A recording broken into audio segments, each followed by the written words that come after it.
Previously on Funny Science Fiction. Going, dude, I don't know what your story is, but all I know is I am so into Jimmy's mom because Jimmy's mom has got it going on. Hi, this is Bob Bergen, and welcome to the Funny Science Fiction Podcast, folks. Podcast where the jokes won't feel funny, but your stomach sure will.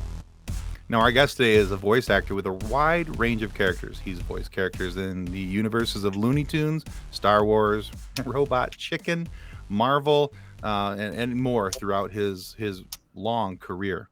Now, we're really excited to have Bob Bergen with us here today to talk about his career, his recent work, and anything that he has coming up. Welcome to the show, Bob. Oh, thanks, guys. My pleasure. Those lightsabers look cool. They are. Cool.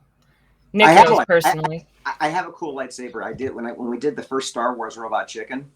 I got an email. Hey, George Lucas wants to premiere it at Skywalker Ranch. Would you like to go? And I'm like, yeah, sure. I would love to go. And as we were all leaving, we all got a lightsaber, which was the coolest thing on the planet. And we're walking on the Southwest airplane to fly back to LA. And we're all walking on with our lightsabers, and just to watch everybody watch us walk by with and of course I had a. It was. Yeah, I think.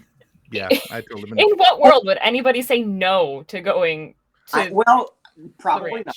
Probably not. But I will tell you that they just handed you a lightsaber. Well, I voiced Luke for the Robot Chicken specials, and they gave me Darth Vader's lightsaber, and I was like, do I ask for a different color, or do I just don't look a gift Jedi in the mouth, Oh, this was my dad's. I know. I was like, hi, can I have another generation? No, I just kept mine. That's cool though. So I have to admit, Bob, looking over your list of characters and things when I was going through IMDb as we were getting ready for you to come on the show today, I can't begin to tell you how excited I was to find out that even if it was just for a couple of episodes, that you were Wembley Fraggle from Fraggle Rock.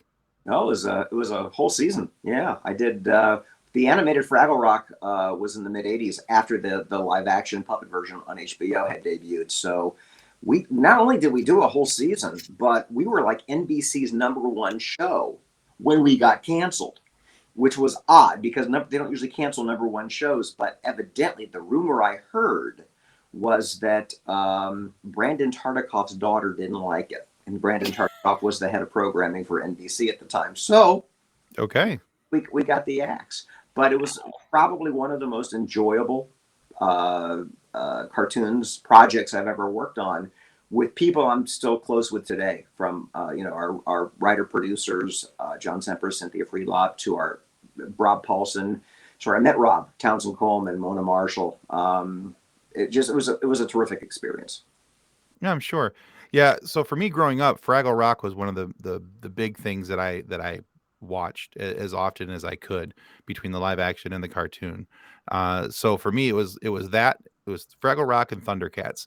So we had Larry Kenny on a couple weeks back, and I got to talk with Larry Kenny, the voice of Lion-O from Thundercats. And for me, that was like 10-year-old Tim just exploding on the inside, trying not to bubble 10-year-old over on the outside. Tim, 44-year-old Tim, There you doing go. the same thing. Shush, Kathleen, nobody asked you. But yeah, so it was, for me that was really cool. When I went through and I found that, and I was like, and then I kind of fell into a Fraggle Rock wormhole, Right. and which is, if you're gonna fall into a rabbit hole wormhole on YouTube, that's not such a bad place to be. Why not just Fraggle Rock's kind of fun. Hole? Well, Exactly. I'll tell you, a few years ago, a friend of mine put together, we videotaped the recording session of the theme song. And a friend of mine put together in real time us recording, edited each line with the original theme song. So you can watch us recording in real time to it's hard to explain, but it's kind of cool. I have it on my Facebook page. But we're talking, gosh, a long time ago. So you're looking at very young versions of middle-aged voice actors today. I'm gonna have to go find that video now. And you won't get that song out of your head for about 10 years. Oh no. Tim No, every time says Fraggle Rock, and I'm like, Oh yeah. Every Dan- time I even think of the word Fraggle Rock or I see a picture of the Fraggles, instantly, Oh yeah. yeah, it gets right into your head. Yeah. I need to go watch Fraggle So, Rock. now. as a matter of fact, there was a well, I don't think there's so much underground anymore, but there was an underground rap group out of the Minnesota area, and they have a song called "You," which because we're family friendly, we won't play on here. But the way that it starts off, I swear it's the beginning to the bass line to Fraggle Rock. Is that right? It is so Probably close. is. Dun, And dun, yeah, it's just so close, and then it goes off into things that are very unfraggle, and so we have. But yeah, it's one of those things where, I think it was my brother was actually playing it for me, and it's one of those things you go, "Are we listening to Fraggle Rock?" Funny. So Yeah. So looking at your recently listed work, I saw a show called SEAL Team, and that you're credited there for seals, octopi, and dolphin sounds. Yes, it beats working for a living. That's a movie. I think it debuted at Annecy a few months ago, and it's still waiting for distribution. But yeah, that was for a casting / voice director named Ned Lott. I had done dolphins for him before, and so he called me and he said, "Hey, I've got this film. We need dolphins and octopus sounds." I said, "Okay, I'm there. Yeah, I'm there." And if I'll show you guys, I think you can see this, but that's my booth right there, and I spend 8-10 hours a day in that room, and I recorded that entire movie in there. So, but yeah, I just. So, how does one go about learning to make dolphin sounds? I don't know. You just go to the mic and you make sounds, and you see. you hang out with Harlan Williams a lot, I guess. A lot of it is just seat of your pants. Let me try something. I know that I'm doing. I can't say the name. I'm doing a show for DreamWorks right now where I play a character, and doesn't speak English. It's a creature, but they need to emote. So you look at the exposition. You create the sound, but you still have to be able to emote in that sound. Mm-hmm. But that's where the acting comes in. You've got the vocal versatility, but that's where the acting comes in. That was fun. SEAL Team was a blast, and I was working with Bill Farmer, a bunch of other very successful voice actors and friends of mine. It was a cool project. Yeah. Speaking of how you do I guess creatures. Like I've noticed some other things that you had listed that you did creatures in. Like I believe you did the pet in Bug's Life. I think it was. Was it? I've done all kinds. I don't. Bugs Life so long ago. I did all kinds of Bug's Life. Lots of bugs and. Mm-hmm. But again, I don't watch my work, so I don't. After I'm done recording it, Me neither. I watch your work, but not my own. So I get it. There you go. I'm just too picky to watch my own work. So people will say, "Hey, what did you do?" And so I'm like, right. So, do you have any pets? And do you ever put voices to your own pets? No, I don't. My dad did. My dad gave a voice to every pet we had. It was the same voice, whether it was a dog or a cat. So my dad was in sales. He wasn't the most vocally versatile, but he did give a voice to every pet that we had. I had a cat once, and I would talk to the cat in a funny voice, but I don't think, at least me, I don't come home and just continue doing voices. I look at it like, well, if you're a plumber, are you walking around with your wrench looking for a leak? So it's kind of what I do for a living, and I enjoy what I do for a living, but I'm not constantly doing voices for things. Gotcha. Very good. Makes a lot of sense. What's that? And that actually makes a lot of sense that you wouldn't keep doing it at home, whereas those of us who don't do voice work then give our pets strange voices because why not? I think it becomes obnoxious after a while. Like if this is, I just, I don't walk around doing funny voices. I don't watch a lot of cartoons. I never watch my work. I can't say never. I rarely watch my work. But every once in a while, like we're doing these Looney Tunes shorts for HBO Max that are so freaking good. They're so well made, well written. The music is great. The storyboards are great. The character designs are great. Haven't seen a lot of them, but the ones I've seen, I've been very impressed with. And not because of my work, it's just because of the overall production. Nice. Nice. So now, typically when we have somebody on who has anything to do with Star Wars, that's typically the very first thing that I want to talk about with them, because I'm a huge, massive Star Wars nerd. Okay. And, Nerd or alert. as they like to call me, the resident fanboy. So You're the only one that calls you that. shush, he doesn't need to know that. Anyway, but one of the other reasons I was excited to talk to you, and now clearly I was really excited about the whole Wembley thing with the Fraggle Rock, because that's part of my childhood. But the other reason I was really excited to have you on today was about talking about some of the things with Star Wars. And we're not going to get into specifics about your characters or anything like that. But for those who are listening, he is, of course, the voice of Luke Skywalker. He's done that in a ton of video games and Robot Chicken. He's done the voice of Lama Su from Clone Wars and the Bad Batch animated series. So my question for you, Bob, was the Star Wars universe stuff. Now I kind of think I have an idea of where you're going to go with this, and I'm hoping I'm right. That you were already a fan before the work came, or was it just another paycheck, and did that come later? It was just a paycheck. I saw the movie. I saw Star Wars in 1977 when it came out. Enjoyed it. I will say that I'm more of a Star Trek fan than a Star Wars fan. When the first audition came up for Luke Skywalker for a game, I turned it down because I said to my agent, I can't do Mark Hamill. I just can't do it. It's not in my wheelhouse. And she said, okay. So she called the producers and turned it down. And then they called back and they said, no, we hear something in his voice. We think we'd like him to read for this. So I went to the audition and I said, guys, I don't do Mark Hamill.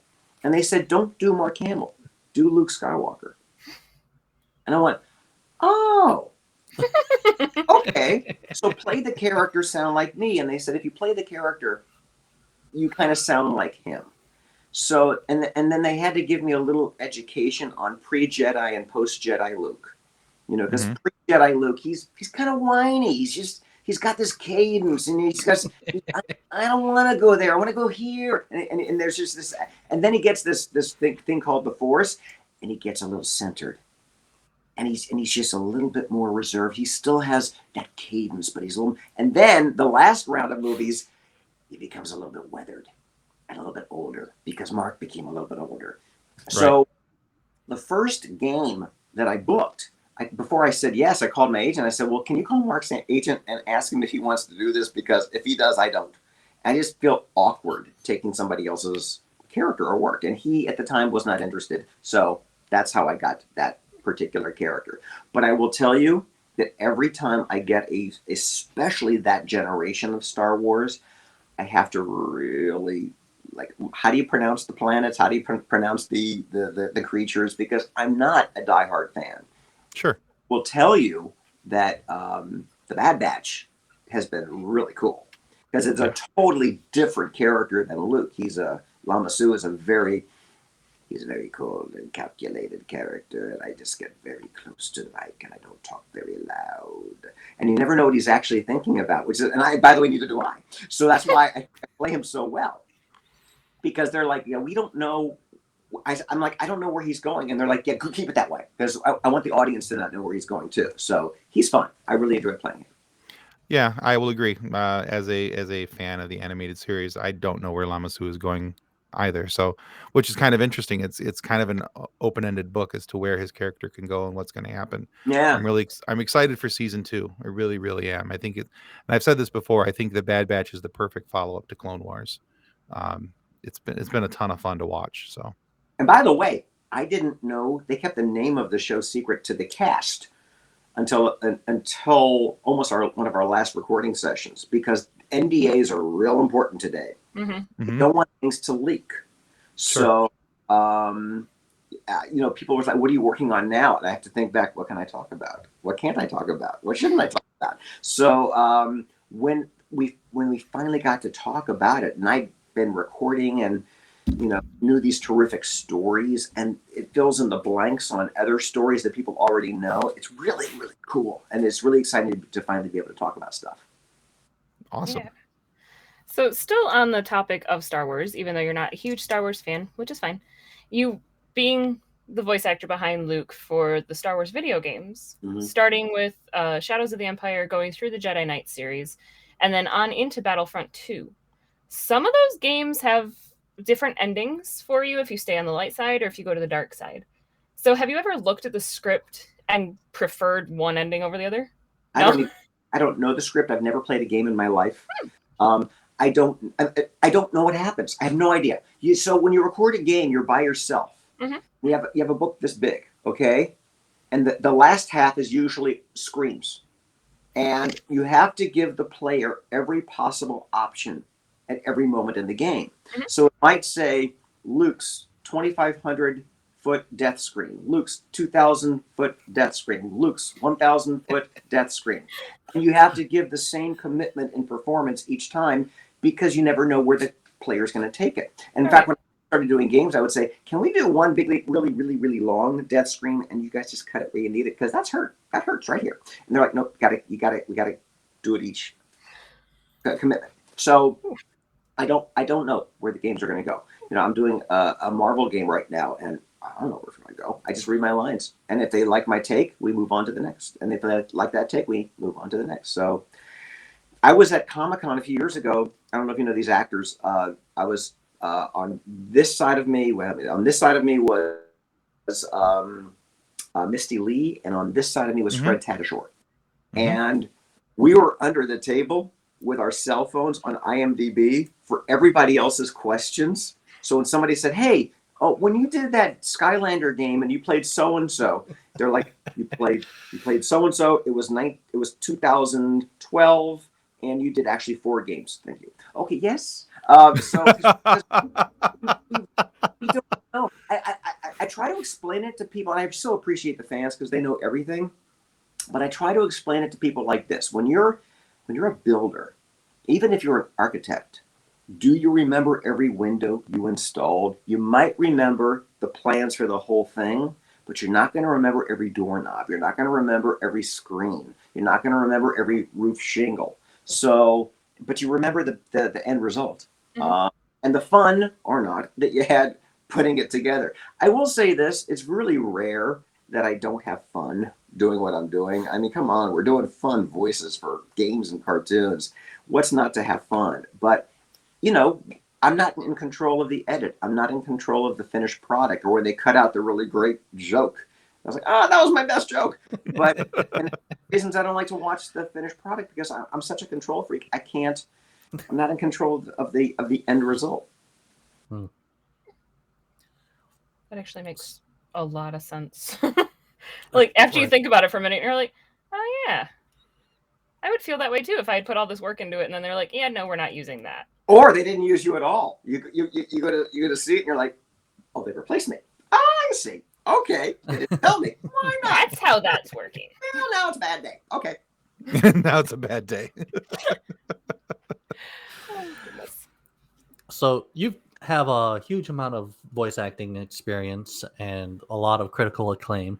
And which do you think is harder to do, to be funny or to be threatening? Oh, that's a really good question that nobody ever asks me.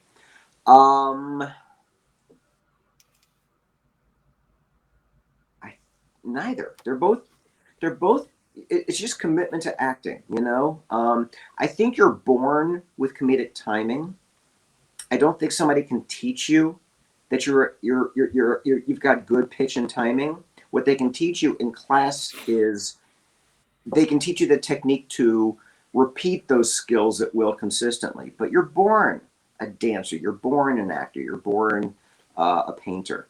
You may not have the skills to do it yet, but you've got the talent to do it. I like playing both. I like it's really fun when somebody, like for instance, Bad Batch, that was a character that most people here used to like Looney Tunes and Disney and Pixar and stuff like that. And then they hear this evil, kind of a deeper, rich villain sort of thing. They're like, ooh, I didn't even know you could do that. I'm like, and that to me is more fun when people go, I didn't know you could go there. And what happens then is you've got buyers and producers and casting directors going, Well, we didn't even consider him for that kind of a role before because we never heard it. So it opens a lot of doors. I just like to work. The fun thing about what we do is even if it's an ongoing series, you don't know where these characters are going to go until you get the script, and you're like, oh, they get to do that, cool. So it's never dull. Excellent. All right. So sticking out, of course, on the theme of your character lines and some things like that. Now, some of the characters that you've done are what I like to call one stops. You did the job and you moved on. Some of them are ones you've had the opportunity to do repeat performances for. You've come back over the years and you've done different episodes, different shows, whatever it may be. What does it mean to you personally and professionally to be involved with projects like that?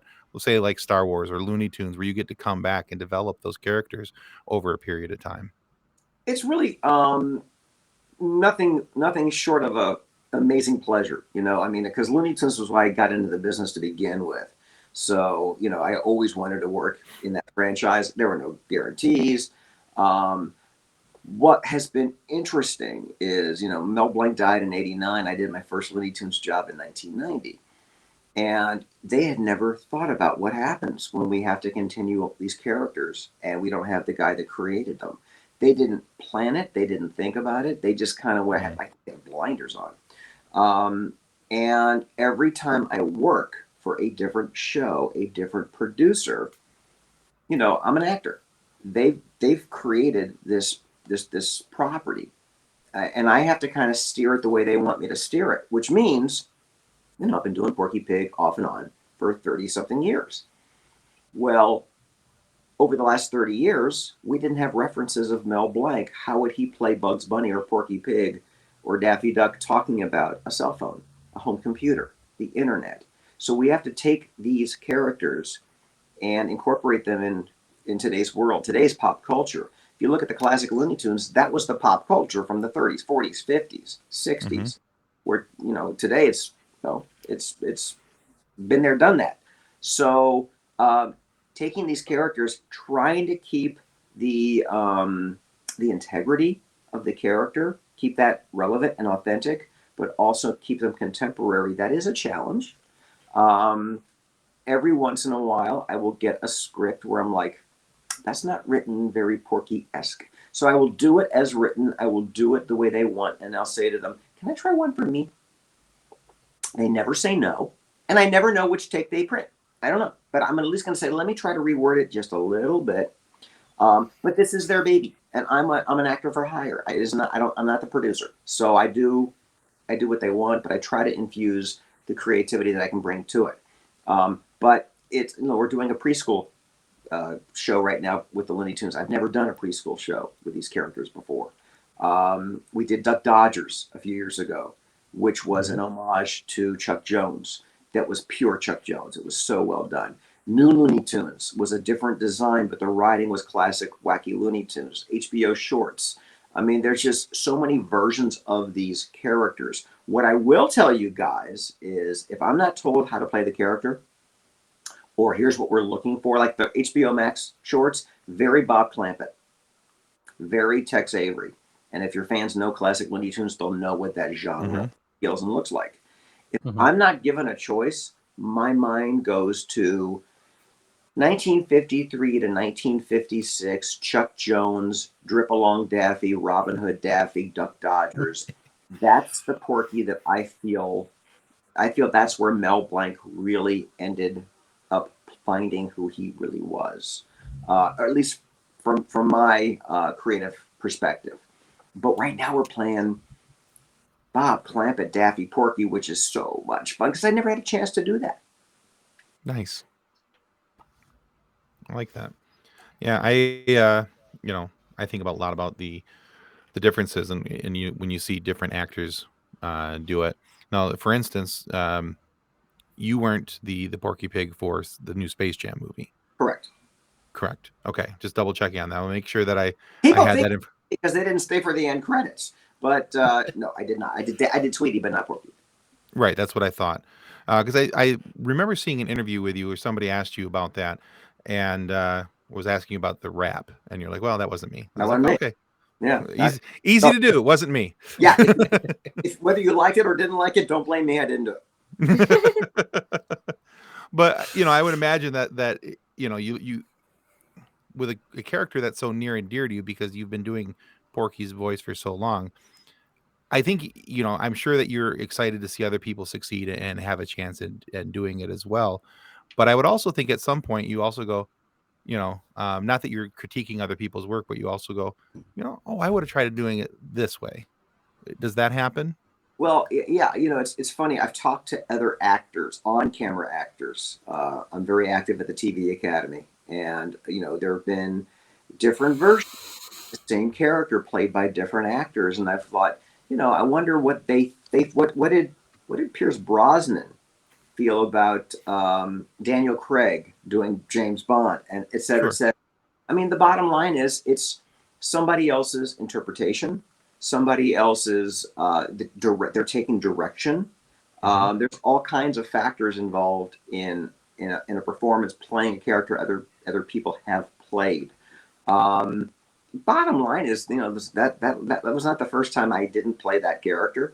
There have been lots of other times that I haven't played the character, and I know for a fact I'm working on 3 or 4 projects right now playing the character. So there's plenty of work for everybody, no matter what.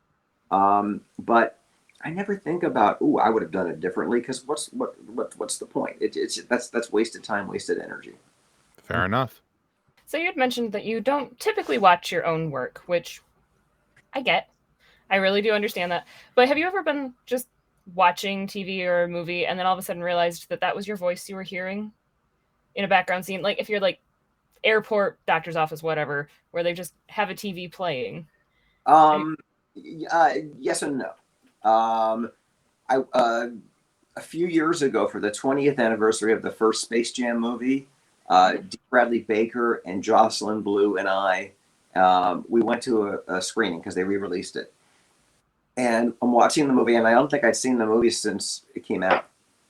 And I turned to D and I said, "That's my voice. I can hear me, and I have no recollection of ever recording that entire life. I don't remember this scene. I don't remember doing it."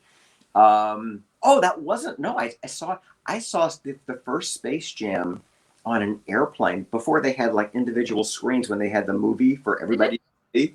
That was kind of cool. I was like, right after it came out, I was on an airplane flying to Dallas, I think, and I'm like, I'm hearing myself at 30,000 feet. This is kind of neat. So our Facebook page has over 150,000 followers, and it's just filled with memes. It's this mixed with this. So if you were to take 2 of your characters and combine them so that they would work together in a show, which 2 characters would you pick to work together? I don't know. What about, I did a film years ago called The Emperor's New Groove, where I play a squirrel. Mm-hmm. What about the squirrel and Porky Pig, which I'm now combining studios, which is just that's a lawsuit ready to happen.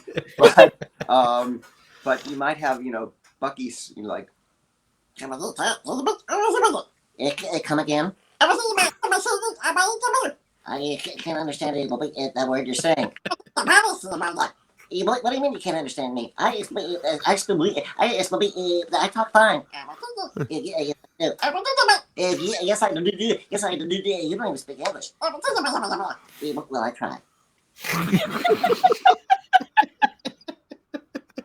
I'll be fine in a minute. Send your lawsuits, Warner Brothers and Disney, to Tim, Nick, and Kathleen.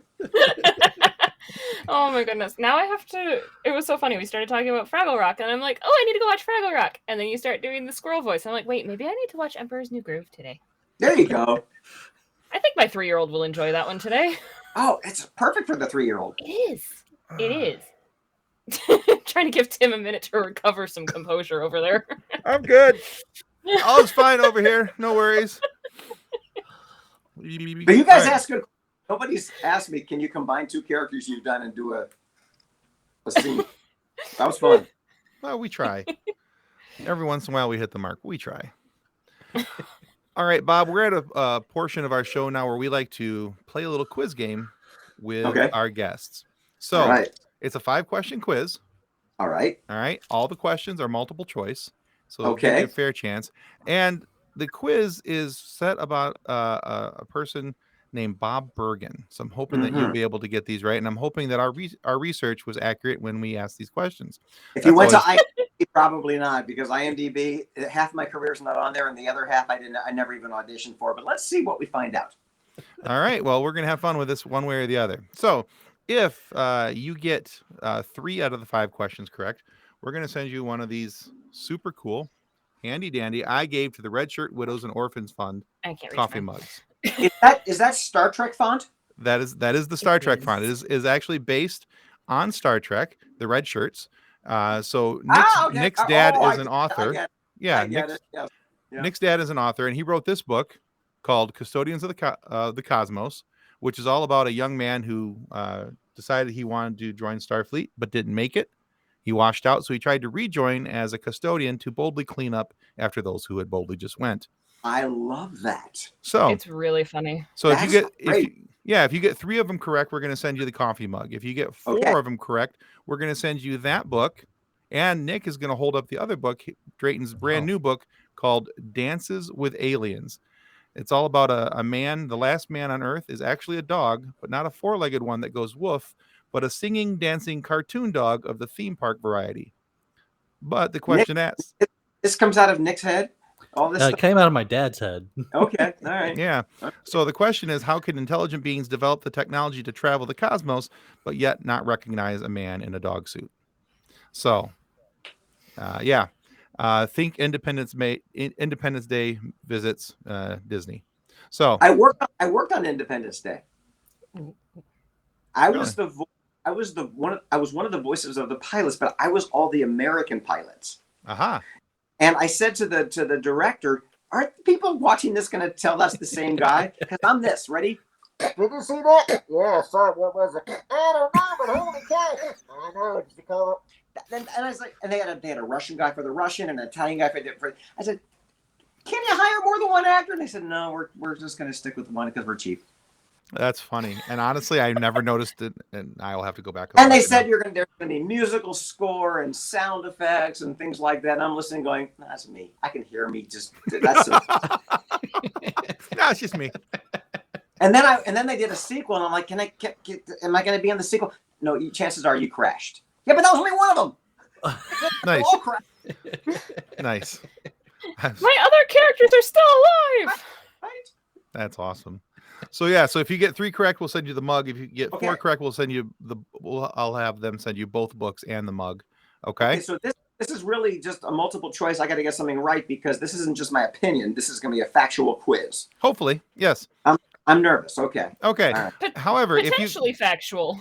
If potentially factual, now that you threw the IMDb thing out there, but also if you get less than 3, so 2 questions or less, we take a picture of you, we make a meme out of you, and we submit it to our group. We call it the Fun Sequence. Okie dokie. All right. Are you good with that? Yeah, let's do it. All right. Cool beans. All right, Nick, take us out. In addition to Porky Pig, you voice a certain eager young space cadet for Warner Brothers. Whose sidekick was he? Bugs Bunny, Marvin the Martian, or Duck Dodgers? That would be Captain Dodgers. You are correct. Correct. Oh, I love the voices. Oh, goodness. All right, question number 2. In the Dark Forces, the Jedi Knight game series, Luke Skywalker is not the only Jedi Knight who trains new disciples. The main character of the series also has a hand in this. What is his name? Harrison Hottie Pants, Kyle Katarn, or Din Djarin? Well, I'm gonna take the first one away because it's. I have no idea. I'll just take a wild guess and say B. You are correct. Your wild guess There we was go. correct. The fourth thing. There you go. Harrison Hottie Pants, by the way, is the name that Kathleen's mother has given to Harrison Ford. So it's a running joke on our show. It is. Anytime My mom Harrison hates me for it. Anytime Harrison Ford gets brought up, we bring up Harrison Hottie Pants. Okay. So, And then my mom texts me angrily after she watches episodes. All right. but at least I know she's still watching. Pay her residuals. Wembley Fraggle is named after Wembley Stadium. Which city is Wembley Stadium located in? London, England, Wembley, England, or Edinburgh, Scotland? Or Edinburgh, Scotland. Yeah. You know what?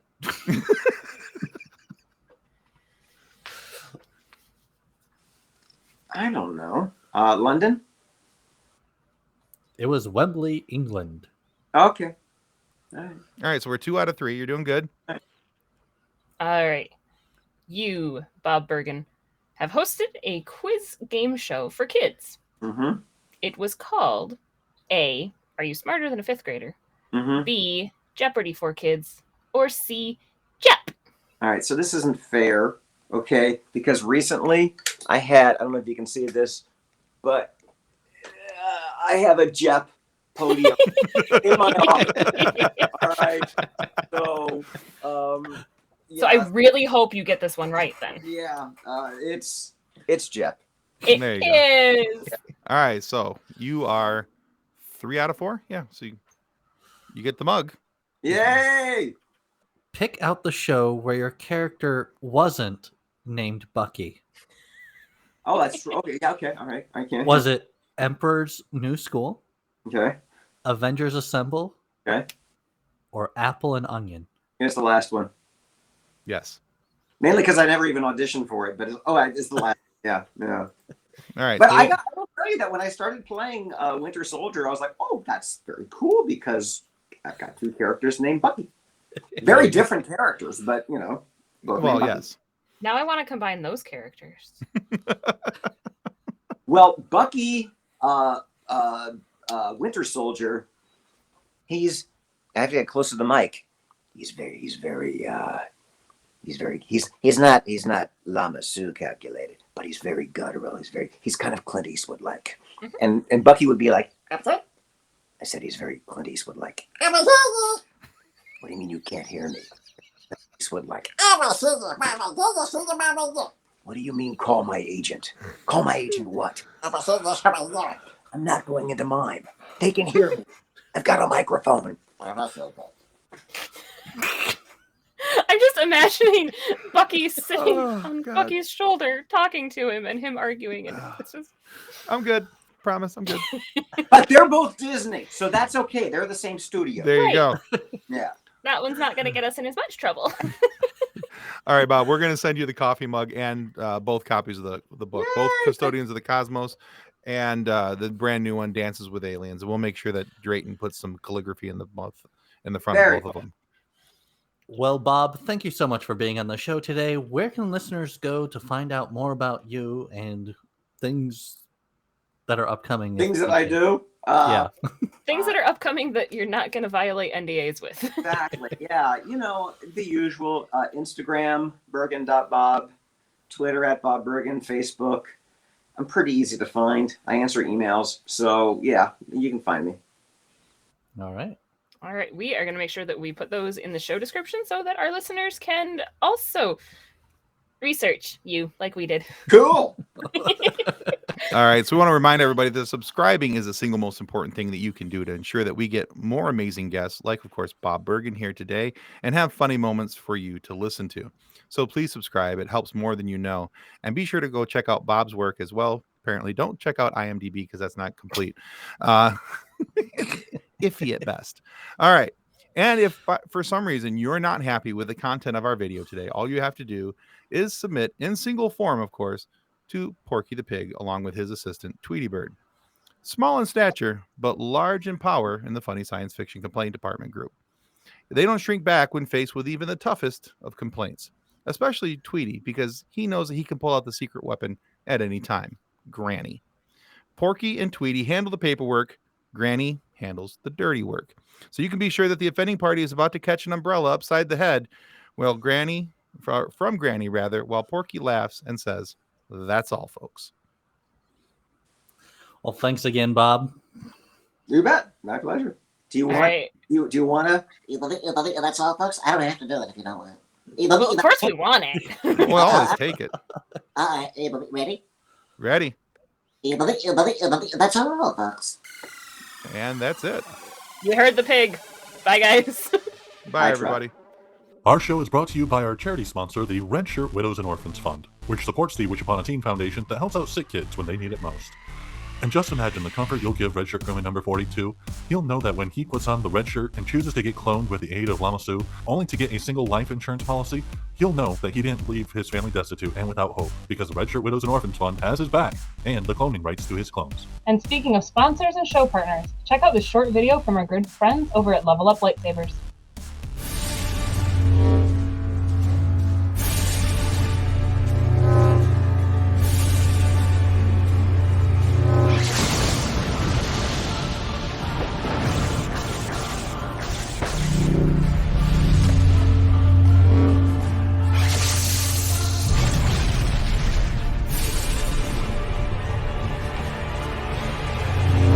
Information about Level Up Lightsabers and their online training sessions can be found in the episode description below. On behalf of the rest of the hosts of Funny Science Fiction, we'd like to thank you for listening to this episode. If you'd like to be a guest on one of our future episodes, please contact us by means of our Facebook group, Funny Science Fiction. You can find us on Twitter or Instagram using the handle @FunnySci-Fi, or you can go to DraytonAllen.com and click the Contact Me link at the bottom of the page. Thanks again. Hope you enjoyed the episode. Copyright 2020 by Drayton Allen. Original music by Jordan Michaels. Reference to any specific product or entity mentioned in this podcast does not constitute an endorsement or recommendation of or by Funny Science Fiction or its sponsors. The views expressed by guests are their own, and their appearance on the program does not imply an endorsement of them or any entity they represent. If you have questions about this disclaimer, please contact us via email at DraytonAllen@DraytonAllen.com.